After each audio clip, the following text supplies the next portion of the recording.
two is one. So that's how Preeti and I actually have done this together.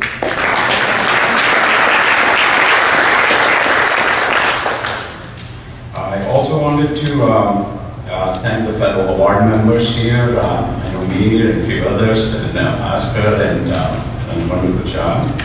So when Praveen and Gavin called me, it's 4 or 5 weeks ago, and they said that we would like to honor you with the Lifetime Achievement Award. And I was a bit surprised, frankly. I thought it generally is given to people who are somewhat further out in the age, if you will. I don't want to say old, and distinguished. Right? It makes sense when Jeet got it. It made perfect sense when Desh got it. But me, I was a little surprised, so I went to my better half and I told her that they want to give me Lifetime Award, and I'm a little bit surprised. And she looked at me and said, honey, get used to it, you're getting old, even you.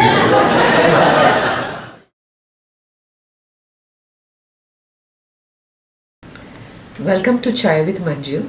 Our special guest today is one of the most well-known entrepreneurs who recently received the prestigious Lifetime Achievement Award from TiE Boston. Let us welcome Mukesh Chatter. Namaste, Mukesh. And congratulations.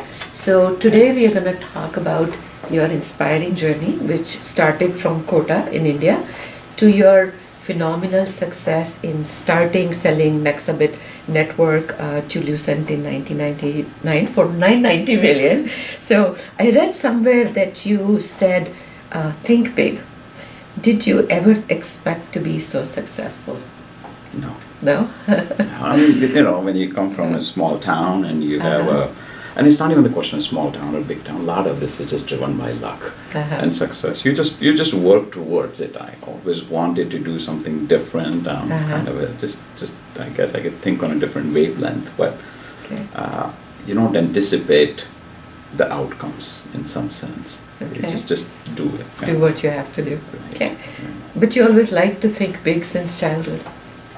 Sure, when I was a younger one, I always wanted to be the best cricket player there was, and I was 12 years old, and all the other players who were playing in that club were actually 5 to 15 years older than I was, and nobody wanted to be an opener in a cricket team, right? Because that's the worst job you could do. So only way I could get in the team was being an opener. So I decided to be an opener. But these guys were merciless. They will throw the fastest possible balls, even a kid compared to them. So your survival instinct kicks in. So my whole goal in life was to guard my wicket, no matter what happened. So first priority is guard yourself, and next is to guard your wicket. And take a challenge. So I really wanted to be good at it. Not that I turned out to be that good at it, but it was fun. Okay. Now, talking about your early life, you did your BE from BITS Pilani, right. And you were an engineer from a family of lawyers, right? True. So were you always motivated to be an engineer or always interested in science? Not really. My dad is a lawyer, my brother is a lawyer, my uncle is a lawyer, and he said that there's no point in everybody being a lawyer, so I had taken science, so I figured I might as well be an engineer. It didn't make much of a difference one or the other way. But why electrical engineering? That's a funny story, actually. So when I went into college, my mother was very worried, and somebody had told her that civil engineers have a higher risk, and chemical engineering, you can get exposed to chemicals, and in power engineering, actually, you can get electrocuted. So she said, is there something jahan pe koi khatra wagera na ho? Okay. So I said, you know what, electronics mein to 6 volt ka kaam hai, so it's only 6 volts what you deal with. So she was okay, actually. So that's how actually I became electronics engineer, believe it or not. Your mother had a lot of influence on you growing up, right? Sure, both the parents in a different way. Yes. Okay. What are some of the best lessons you learned from your parents? So it's in the air. You just pick it up. There's nothing specific. They sit down and tell you to do one or the other way. But my mother's influence was more on the side of, values are very important. Pride in our culture is very important. Our history is very important. Country is very important. Things like those. They were like ingrained in her, no matter what, and very on an idealistic side. Okay. My dad, on the other hand, was more on the pragmatic side of the things, and he will be. That's the way it is. However, you know, I mean, you got to make sure that you are you do the right things and the value system is preserved. But if somebody slaps you around 3 times, at least you should punch back once. Okay. Right? I mean, that was important. That, you know, so those are the kind of things. But the core value system was very, very important, and it just became ingrained as we grew up. So it was not something which was specifically told to us. And you also, when we were talking earlier, you said that some of the leaders of the times also influenced you a lot and helped you shape who you are today. So why don't you share with our viewers about Jai Prakash ji and, you know, some of the books that you read? I mean, since the home environment was such that my our home environment was much more nationalism was encouraged, and our history was encouraged. So I read a lot of history. I mean, all summer all I will do is basically read history books. So whether it was from Maharana Pratap down, or why Maharana Sangram Singh and Babur, when the war happened, and why did we lose the war? Because of the cannons. And if we go back in the history and realize that Babur basically had better technology. And as much valor and as much bravery there was on the Maharana Sangram Singh side, eventually technology won. Right. So that left a mark in me even when I was younger, that there was underlying reason in some sense. Now, what made you actually come to America in the first place? You studied at Rensselaer Polytechnic Institute in New York. You got your master's degree there, but what kind of inspired you to come to United States in the first place? Did you have family here or further education, or there is a story behind it? See, most of my stories revolve around my family, to tell you the truth. So my father said that I think हमें कुछ project लगाना चाहिए India में. So why don't you go outside, learn something, and then in computer electronics, and then we'll set up a project in India. And until then, I never thought about applying outside. I mean, I didn't know what I wanted to do or anything. I mean, life was good. You're in college. It's a lot of fun. And you're playing tennis every day. And, you're getting reasonable grades. Not something I'm proud of in front of my kids today. But, but you know how things go. But so so when my father said that, I said, sure, that sounds like a good idea. So that's how it started, basically. And we did try actually to set up a project, but at that time there was a lot more difficulty in India. This is before Narasimha Rao became Prime Minister. Okay. So we had a partnership and we had a joint venture, and it took 2 years just to have the joint venture go through. It kind of seems laughing today, but there was a lot of work, but it didn't work out. But you had a lot of initial struggles, right? The first few years. Sure. When you have so much fun when you're growing up and you turn 20 years old and you basically haven't seen a down day, sun has to go down at some point in life, so it averages out. But it rises again the next day. Right? So it averages out. I was, listening to your speech at Thai, and where you mentioned also your chance meeting with Ray Strata, and you've said that you met him at Boston Symphony Orchestra, and you talked to him, and that kind of changed your life in some ways. Are you a believer in destiny at all? It's a hard question to ask, actually.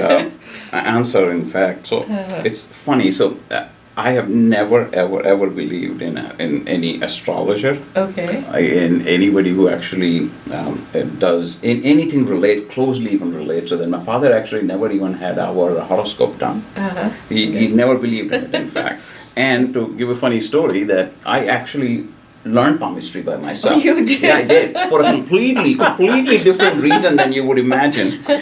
Now I'm very curious about the reason. See what happens in those days when you're traveling in a bus or a train, right?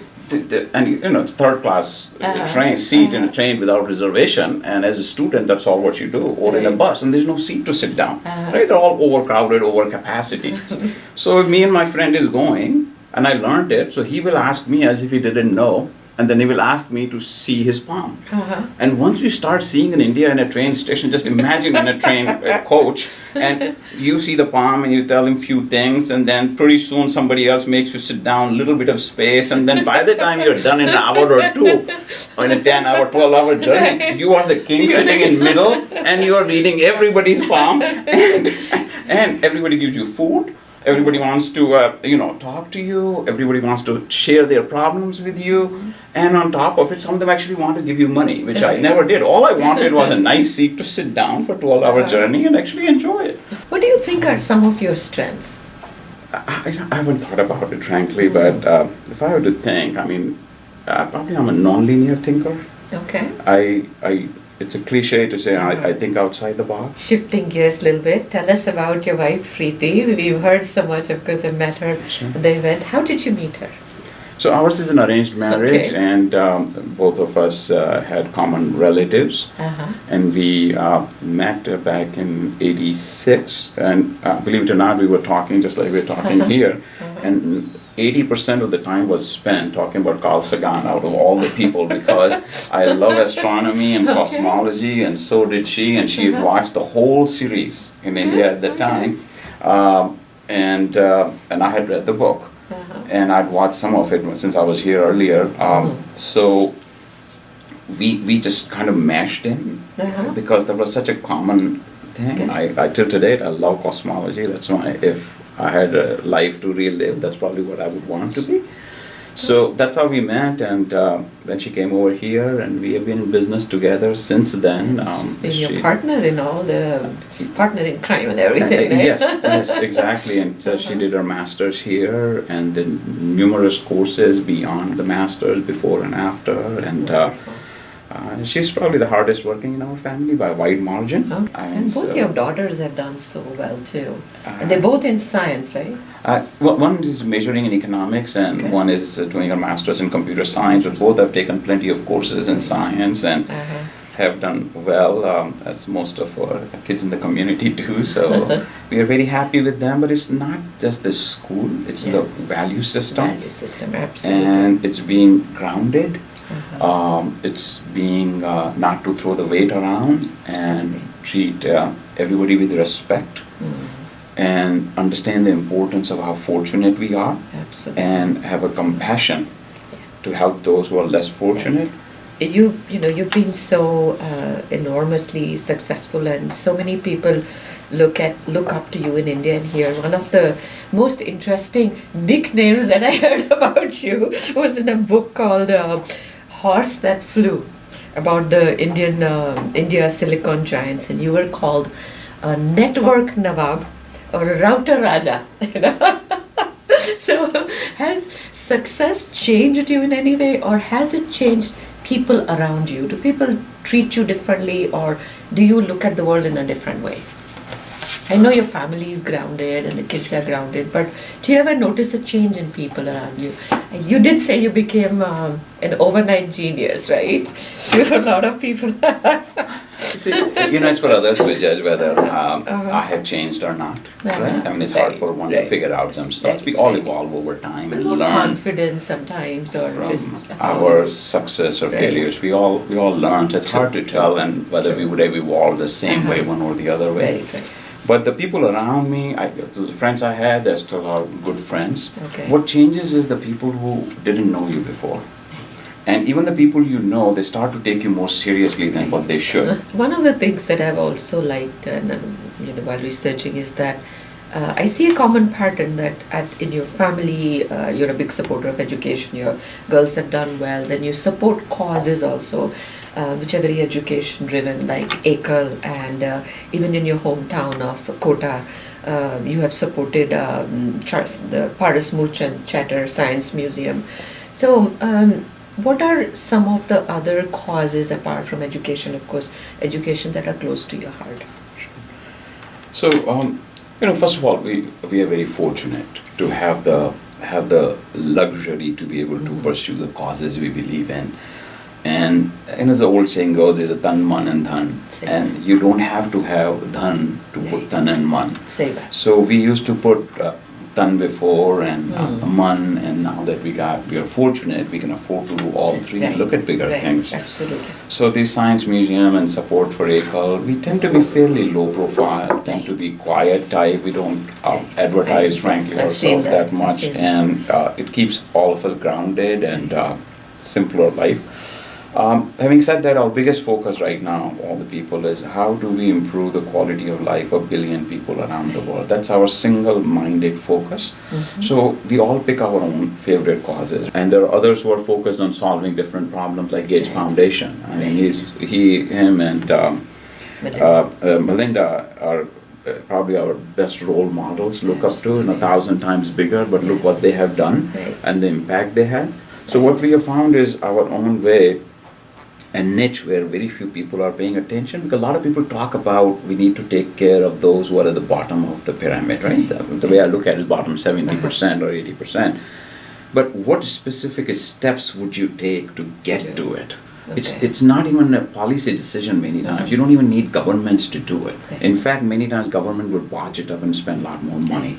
So the way I look at it is, if you can come up with a market-based solutions, which are effectively technology-based solution, which make it cost-effective from market perspective, then nature takes care of itself. So that brings me to the last part of the interview, which is the fun part. So it's called rapid response. So just something about you, getting to know you. So what's your most favorite hobby? That's a great question. So I get bored pretty much every 4 or 5 years, frankly. Okay. So every 5 years it changes. It's a new hobby. It's a new hobby. So when I was young, I wanted to be, best cricket player. A few years later, I wanted to be the physics genius. And then a few years later, I wanted to be like John McEnroe. And I did not even come 1,000th of where they were. But at least that was the aspiration. So you get bored after a while. The thing that has stayed consistent, at least for me, is love of history, cosmology, religious philosophy, Hindu, Jain, and Buddhist philosophy, and more so Jain and Hindu philosophy. That has been very near and dear to my heart. Hobbies. What's your favorite movie? Actually, Star Wars is something I love. What's your favorite food? That's a good. So coming from Rajasthan, I mean, dal bati is my favorite, and Sangar ka sagar. yes, and jhad moodi out of all the places from Calcutta. Of course, I love it. I mean, so those two are the two ends of the spectrum, but those are my favorites. Calcutta ka jhal moodi and puchka. Yes. Yes. What is the best advice anybody has ever given you? It was interesting. So at one point, Ray told me when I was appearing on, all the major newspapers and journals, and TV was covering me, from New York Times to Wall Street Journal and Forbes and Fortune. She said, Mukesh, be careful. PR is like a great reflector. Okay. So you say something and you become pretty soon it reflects at you and become legend in your own mind. Right. So just watch out for that. And the other advice was my mother when we sold the company. And we signed the deal at 3 a.m. And we touched feet of my mother and my father, and so my father gave his blessings to my mother, but like a classic Indian mother, she gave her advice. Be careful, don't let this money get into your head. And it's only an Indian mother who could do that. Always worried about what the future may hold and what the seed that is starting could grow into something bigger. So just be careful. So that has stayed with me. What is the best advice you have given anyone, including your kids? What is your best advice? I'll tell you honestly, I'm not in the advice giving business, and it's mainly through conversations and things like those. But if sometimes whenever I'm giving a talk or something, I always tell people that just training your mind to identify a problem, and then coming up with a solution which really makes you king of the hill. That really is something which is a fun thing to do. One of the things I'll tell you that solution-based. Solution-based. And the thing which I always have when we talk to our kids is always that your core value has to be very strong. Absolutely. Core convictions, and I know they don't like me saying this, but I keep telling them that you have to be like a mango. It's a hard inside as the goodly as the seed, but the seed inside is hard, but outside is soft. So your core value got to be rock solid. Rest is all flexible, right? Because a ripe mango is flexible. और सारा DNA तो गुठली में ही है. Gee, so that's the key. So as long as the core, so you stay there. Thank you so much on that note. Thank you for coming today, and we look forward to more solutions from you. Okay, thank you so much. Really enjoyed. Thanks for your time.